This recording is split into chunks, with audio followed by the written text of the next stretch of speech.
Hello and welcome back to another video and the start of a new series, Get Pregnant With Me. Now, I've got no idea how long this series is going to last. We have already been trying for a baby since May 2020. So it's already been quite a long journey and I anticipate it's going to take just a little bit longer. But I wanted to start this series so I can show you everything that I am doing at the moment to help me try and get pregnant. And hopefully if you guys are watching this and you are also trying for a baby, some of these things might be useful. And I'm also looking for some support and some advice. So I'm really hoping that we can support each other during this hell of a fertility journey. Because let's face it, trying to have a baby, it's not easy.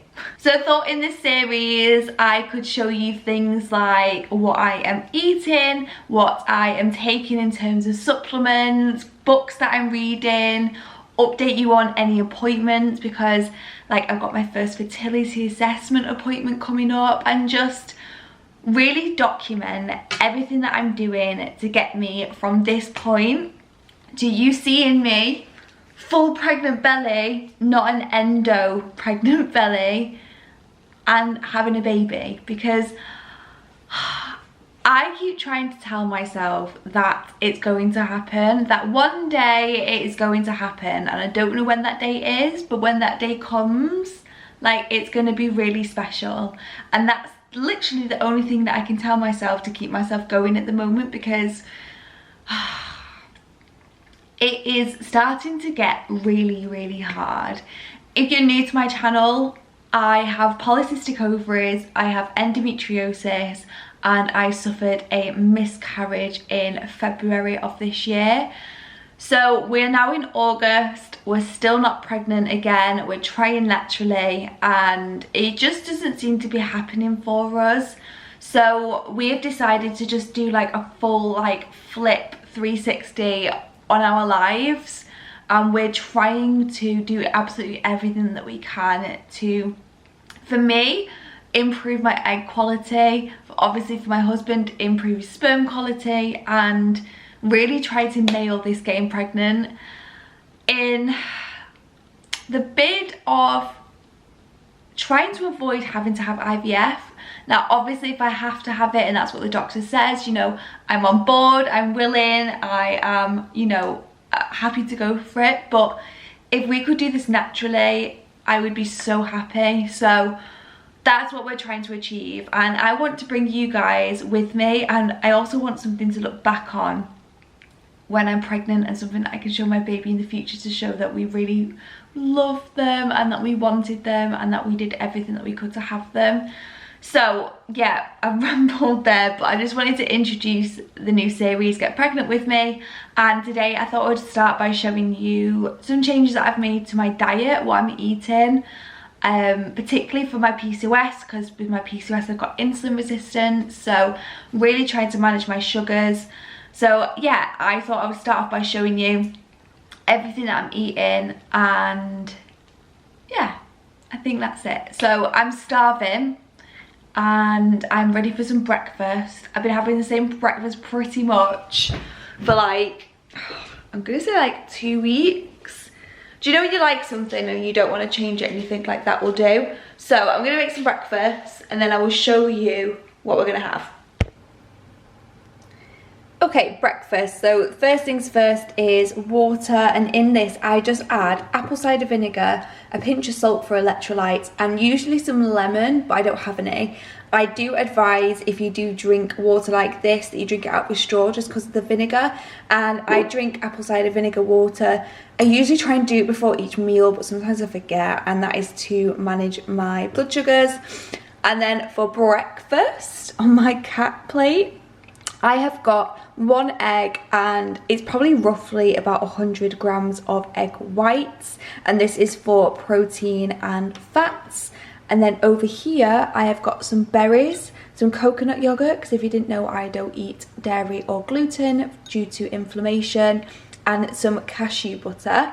And then over here I have got some pumpkin seeds and I have also got some flaxseed because I am seed cycling at the moment. I will pop on the screen a diagram of seed cycling, but basically you are trying to boost your estrogen in your follicular phase, and then you swap these out for sesame seeds and pumpkin seeds, and you have those in your luteal phase to boost progesterone.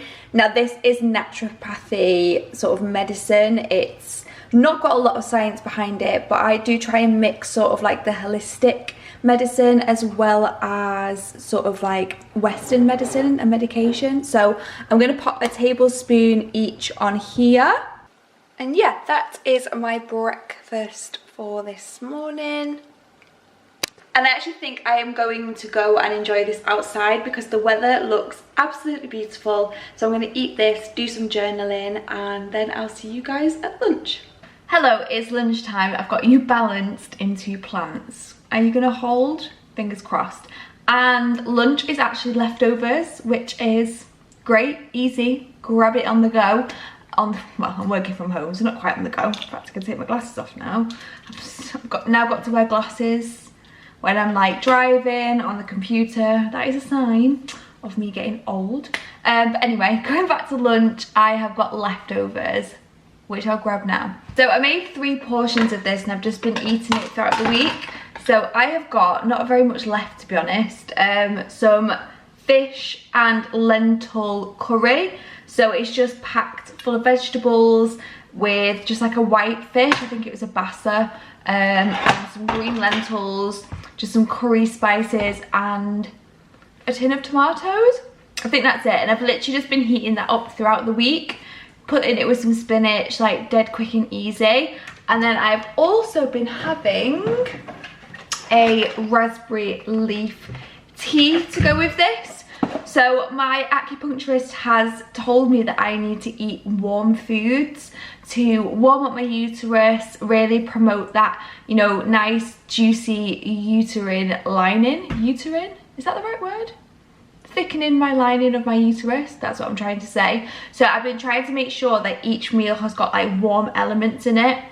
So like this morning I had my egg, and then I made sure that I like warmed up my berries so that the yogurt wasn't cold. I have switched from like quick salads where I was just throwing things in a bowl to like hot food, and I've been having a raspberry leaf tea as well. Now this is recommended to women in pregnancy, but there's also some evidence that it's good for women with polycystic ovaries as well, and like hormone imbalances. So I've just been having one of these with my lunch as well, and then sometimes I might have like a piece of fruit or something if I'm still hungry. I think because this is a small portion, I will have a piece of fruit today. And yeah, that's my lunch, like dead easy. I usually prep twice throughout the week so that I've got like lunch for 3 days, then lunch for 4 days, etc. And it just takes the hassle out of thinking what I need to eat. So I'm going to pop that in the microwave now and have it, as I say, with just like a side of spinach and probably some fruit is what I'm trying to say. Here we go, here is lunch. I was really hoping for a bigger portion than this, but clearly I've been more greedy throughout the week. And I've just got some spinach for some greens and some added iron. I've really been trying to add iron-rich foods into my meals because my acupuncturist thinks that I am blood deficient. So again, that's why I've added in those green lentils. And then I've just got a little easy peeler satsuma.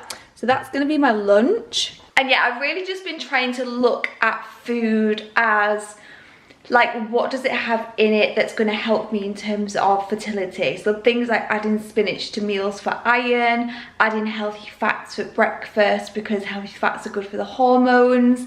And you'll see later on other little things that I add into my meals to sort of get the health benefits that are going to help me long term when it comes to conceiving. So I've come from being quite restrictive with food, quite focused on things like calories and weight loss, and I was like that for a very long time. I haven't tracked a meal in a while. I don't weigh out my food anymore.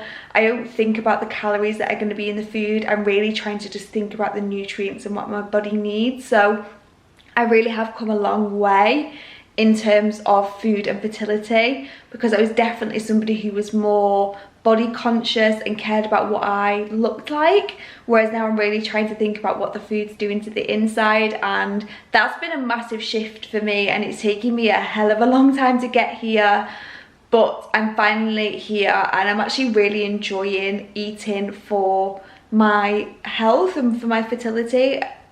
It's a really weird thing to explain, but every meal and every choice that I make, knowing that I'm doing goodness for my body, has been really good. So I am going to enjoy this and have my raspberry leaf tea, and I'll see you again for dinner. It is dinner time, and bear with me, okay, because this meal does not look appetizing, but I promise you it tastes really good. It is actually from the Deliciously Ella Quick and Easy book. It is a miso aubergine stew, but I have added chicken to it, because if I didn't add chicken, it would just be vegetables and rice, which is quite carby, and I do try to keep my diet quite low carb. So I try to focus on things like high protein, high fat, lots of veggies. So I have added chicken to this. So this is what it looks like. It's got aubergine, mushrooms, courgettes, coconut milk for some fats, and then obviously shredded chicken, and I've just got some brown basmati rice and some green beans. So that is going to be my dinner for this evening. I even managed to get some lunch out of it, which was great. And then for my after dinner dessert, I have got in here some blueberries, some raspberries, a Brazil nut for some selenium, and then some other mixed nuts. And I always have to finish the evening with some chocolate, and this is just the Aldi's 85% chocolate. I always tend to go for a dark chocolate, obviously because it's got less sugar in it. And I also have a loose leaf spearmint tea. Really struggling to get my words out because spearmint tea has been found to lower testosterone, which is great for somebody with polycystic ovaries. So yeah, that is what my meals are looking like at the moment. Really trying to focus on protein, fats, vegetables, whole foods, trying to eliminate really any kind of processed foods where possible. It is quite low carb. If I do have higher carbs like rice, I tend to eat that in the evening, and then I'll always opt for like a brown rice or a whole grain carb, something like that. So yeah, just really trying to focus on getting the nutrients in so we can boost that egg quality and hopefully conceive very, very soon. So I hope you've enjoyed seeing what's on my plate at the moment.